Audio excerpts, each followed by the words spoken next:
গেলে তো হবে না ভাই, নাম বলো তাহলে উত্তর দিতে সুবিধা হবে। স্বরূপ বিশ্বাস বলছেন যে পুরোনো মেডিক্লেমটাই অনেক ভালো ছিল, মানে উনি সেটা বোঝাতে চাইছেন। স্বরূপ বিশ্বাসের নাম এসছে, এবার উত্তর দিতে পারি। স্বরূপ বিশ্বাস বলছেন কি স্বাস্থ্যসাথী কার্ডটা অতটা ভালো নয়, অন্য প্রকল্প বেশি ভালো। এর উত্তর আমার মনে হয় সবচেয়ে ভালো দিতে পারে অরূপ বিশ্বাস। তিনি রাজ্যের আমাদের মন্ত্রী এবং গত 13-14 বছর ধরে মন্ত্রী, এবং তিনি সমানে স্বাস্থ্যসাথী কার্ড নিয়ে, স্বাস্থ্যসাথী প্রকল্প নিয়ে রাজ্য সরকারের হয়ে গ্রামে গ্রামে প্রচার করেছেন। এবং ওনারই ভাই, ছোট ভাই যদি প্রশ্ন তুলে যে না স্বাস্থ্যসাথী বিমাটা অতটা ভালো নয়, তার উত্তরটা আমার মনে বড় দাদা দেওয়া উচিত। এবং যেখানে কোটি কোটি মানুষ গ্রাম বাংলার যারা এই স্বাস্থ্যসাথীর প্রকল্পের মাধ্যমে কত মানুষের পরিষেবা পেয়েছে সেটা অজানা নয়। আমরা এটাও দেখেছি স্বাস্থ্যসাথী প্রকল্প একটা অ্যাওয়ার্ড উইনিং একটা প্রকল্প মমতা ব্যানার্জি সরকারের, এবং এই প্রকল্পটা অন্যান্য রাজ্যে সরকার জেতার পর এই প্রকল্পটার নাম চেঞ্জ করে তারা তাদের রাজ্যে এটা ইউজ করেছে। এটা আমি বলছি না, আপনারা সবাই জানেন। সেই প্রকল্পের মাধ্যমে যদি স্বরূপ বিশ্বাসের যদি প্রশ্ন থাকে স্বাস্থ্যসাথী এইটা, তাহলে আমার মনে হয় কি অরূপ বিশ্বাস ইলেকশনের আগে মানুষের, আমারও প্রশ্ন, অরূপদাকে কে স্বরূপদা এটা বলছে স্বাস্থ্যসাথীটা নাকি খুব ভালো নয়, এবং মুখ্যমন্ত্রী যে উদ্যোগটা নিয়েছে, যে মুখ্যমন্ত্রী পাঠিয়েছে, মুখ্যমন্ত্রীকে ডাইরেক্ট চ্যালেঞ্জ করা হচ্ছে যে না স্বাস্থ্যসাথী কার্ডটা টেকনিশিয়ানদের জন্য ভালো নয়। আসুন জিজ্ঞেস করুন এই টেকনিশিয়ানদের। আমি একটা এক্সাম্পল এখন দিলাম যে একজনের স্বাস্থ্যসাথী কার্ড ছিল না, তার খুব সিরিয়াস এমার্জেন্সি করে তার কার্ডটা বার করা হলো, তিনি এখন হসপিটালে যাবেন। এবং একটা উদাহরণ দিই তোমাদের, হ্যাঁ, কারো খারাপ লাগতে পারে, কারো ভালো লাগতে পারে। এবার ধরুন আমি একটা প্রেসিডেন্ট, কার প্রেসিডেন্ট ধরুন দেব ফ্যান ক্লাবের আমি প্রেসিডেন্ট হলাম। আমি বললাম আমার ফ্যান ক্লাবকে শোনো, কাল থেকে আমরা কেন্দ্র সরকার রাজ্য সরকার কোনো প্রকল্প আমরা নেব না। কেন্দ্র সরকারের যদি বন্দে ভারত থেকে আমরা চড়বো না, আমরা প্রতিবাদ করব। রাজ্য সরকারের কোনো সরকারি বাস ইউজ করবো না, ট্রেন ইউজ করবো না, যাত্রী সাথী ট্যাক্সি ইউজ করবো না। আমরা দেখিয়ে দেবো সরকারকে আমরা কতটা পাওয়ারফুল। আমার ফ্যানটা বলো ওকে দাদা করবো না, কেউ চড়ছে না, সবাই হেঁটে হেঁটে যাচ্ছে, কেউ হাত থেকে বেরোচ্ছে না, কেন এত দূর যেতে হবে। কিন্তু মূর্খগুলো আমাকে প্রশ্ন করছে না, দাদা এটা কেন? আপনি তো ফ্লাইটে যান, আপনি ট্রেনটা বন্ধ করলে আপনার তো কোনো অসুবিধা হচ্ছে না। আপনি যে ট্রেন, যাত্রী সাথী বা ট্যাক্সিতে যান না বা বাসে যান না, আপনার তো নিজস্ব গাড়ি আছে। এই প্রশ্নটা কেউ করছে না। স্বরূপ বিশ্বাসের স্বাস্থ্যসাথী কার্ডের প্রয়োজন নেই, তার যথেষ্ট ইনকাম আছে। আমার মনে হয় তিনি স্বাস্থ্যসাথী প্রকল্প না হলেও চলবে, কিন্তু টেকনিশিয়ানদের এটা দরকার।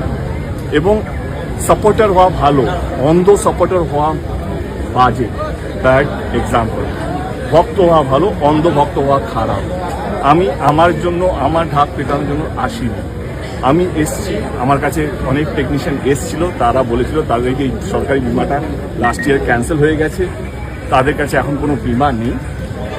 এবারে আমি সমানে টেকনিশিয়ানের পাশে ছিলাম। এই স্বাস্থ্যসাথী নিয়ে আমি আরেকটা এক্সাম্পল দিতে চাই। আমাদের এখানে একজন ফাইট মাস্টার কিছুদিন আগে ওনার ক্যান্সার হয়েছে, তিনি আমাকে অ্যাপ্রোচ করেছিলেন। এবারে যা হয় প্রসেস প্রোটোকলকে, দাদা আপনার কাছে স্বাস্থ্যসাথী কার্ড আছে, ওনার কাছে স্বাস্থ্যসাথী কার্ড নেই, এবং ওনার সঙ্গে আমি কাজ করেছি। তো আমি আমার তরফ থেকে যতটুকু মানে অর্থ দিয়ে তাকে সাহায্য করার চেষ্টা করেছি।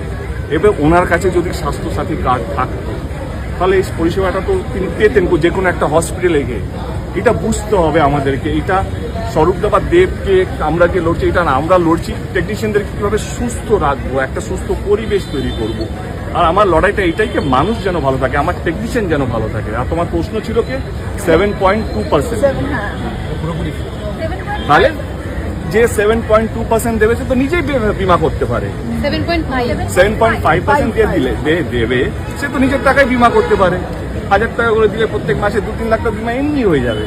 সে কেন এত টাকা দিতে যাবে? আমি আবার টেকনিশিয়ানদেরকে বলছি, একটা পরিষেবা বাংলা মুখ্যমন্ত্রী সে আপনাদের জন্য দুহাত খুলে দিচ্ছে।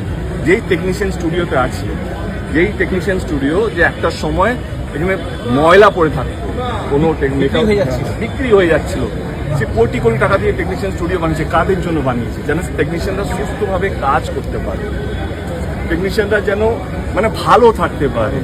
কাজ যখন যতগুলো ফ্লোর যখন ভর্তি হতে শুরু করলো সিরিয়ালের মাধ্যমে, দিদির কাছে যখন আবেদন করলো, দিদি ফিল্ম সিটি তৈরি করলো বারুইপুরে। কাদের জন্য?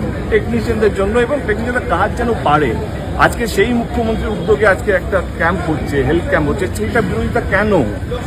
আমি তো স্বরূপদাকে নিজেই বলতে চাই, আপনিও তো সরকারের একজন সদস্য, আপনার তো এখানে আজকে থাকা উচিত ছিল। আমি তো মেল পাঠিয়েছি স্বরূপদাকে, আমি ফেডারেশনে মেল পাঠিয়েছি কি এরকম এরকম উদ্যোগ হচ্ছে মমতা ব্যানার্জির উদ্যোগে। হেলথ ডিপার্টমেন্ট মিনিস্টার কে? হেলথ ডিপার্টমেন্ট মিনিস্টারটা কে? দিদি নিজে। তার উদ্দেশ্যে তার পুরো গোটা 14 জনের টিম, কম পড়ছে আরো টিম আসছে পরিষেবা দেওয়ার জন্য। তার বিরোধিতা করে আমার প্রশ্নকে তাহলে কাকে বিরোধিতা করছেন? আপনার বাড়িতে অনেকজন নেতা মন্ত্রী আছে। আমার বক্তব্য, আমি কোনো টেকনিশিয়ানের সঙ্গে লড়াই করতে যাচ্ছি না। আমার বক্তব্য হচ্ছে মানুষকে ভুল বোঝাবেন না। এই পরিষেবা, আর একটা কথা, কে বলেছে স্বাস্থ্যসাথী কার্ড পেলে অন্য কোনো বীমা করা যাবে না? করুন না, আপনি 10টা বীমা করুন, 7.5% দিয়েও করুন। আমি বলছি, আমি এটাও সাপোর্ট করছি। কিন্তু অনেক টেকনিশিয়ান যারা কাজ নেই, ধরে নিন 7,000 টেকনিশিয়ানের মধ্যে 2,500 টেকনিশিয়ান কাজ পায়, বাকি 5,000-এর মতন টেকনিশিয়ান কাজ পায় না। তারা কি স্বাস্থ্যসাথী কার্ড নিতে পারে না? তাদেরকে কেন আটকানো হচ্ছে? আর এটা তো মুখ্যমন্ত্রী যে কথা হচ্ছে, এটা কথা বলতে হলে অনেক কথা বলতে হবে। এবারে কি বলবো, মানে আর একটা কথার কথা শুনুন না। একটা প্রশ্ন আছে, সেটা হচ্ছে এটা বলা যে ফেডারেশনে 3 মাস আগে চিঠি করেছে, এই সেম চিঠিটাই এটা দেওয়া হয়েছিল। প্রকাশ করুন, আমি তখন নিজে প্রকাশ করেছি, আমার সোশ্যাল মিডিয়াতে জল করে আছে। মমতা ব্যানার্জিকে 7 তারিখে আমি চিঠিটা পাঠিয়েছিলাম এবং তার উত্তর 5 দিনের মধ্যে। 7,000 না, 7,411,000 প্লাস তো 4,000 আর্টিস্ট ফোরাম। কারেক্ট। এবারে আর্টিস্ট ফোরামকে আমরা বললাম কি, আর্টিস্ট ফোরাম আমাকে অনুরোধ করেছে, বুম্বাতে আসার কথা ছিল, দীপদারও আসার কথা ছিল, তারা বম্বেতে আছে, দুজনেই বম্বেতে আছে, তারা তাদের শুভেচ্ছা পাঠিয়েছে এবং তারা আর্টিস্ট ফোরামকে অনুরোধ করেছে। আর্টিস্ট ফোরাম যুক্ত আছে আমার সাথে। কোয়েল একটু পরেই ঢুকবে, কোয়েল আসছে এখানে, এসে গেছে কোয়েল। তো আমার বক্তব্য হচ্ছে, শুনুন না, এবারে যে কাজ করে, যে ইন্ডাস্ট্রির মধ্যে থাকে, আমি কি বলবো, আরে আমরা আমাদের সংসার চলে সিনেমার টাকায়, শুটিংয়ের টাকায়। টেকনিশিয়ানও আমরা তো কোনো আলাদা নয়। টেকনিশিয়ান সংসার চল কিসে? শুটিংয়ের টাকায়।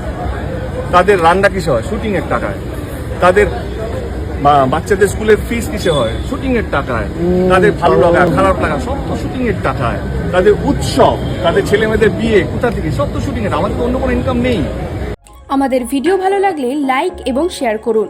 কমেন্ট সেকশনে গিয়ে জানান আপনাদের মতামত। আরও ভিডিও পেতে আমাদের চ্যানেল সাবস্ক্রাইব করুন এবং প্রতি মুহূর্তে খবরের আপডেট পেতে প্রেস করুন বেল আইকন।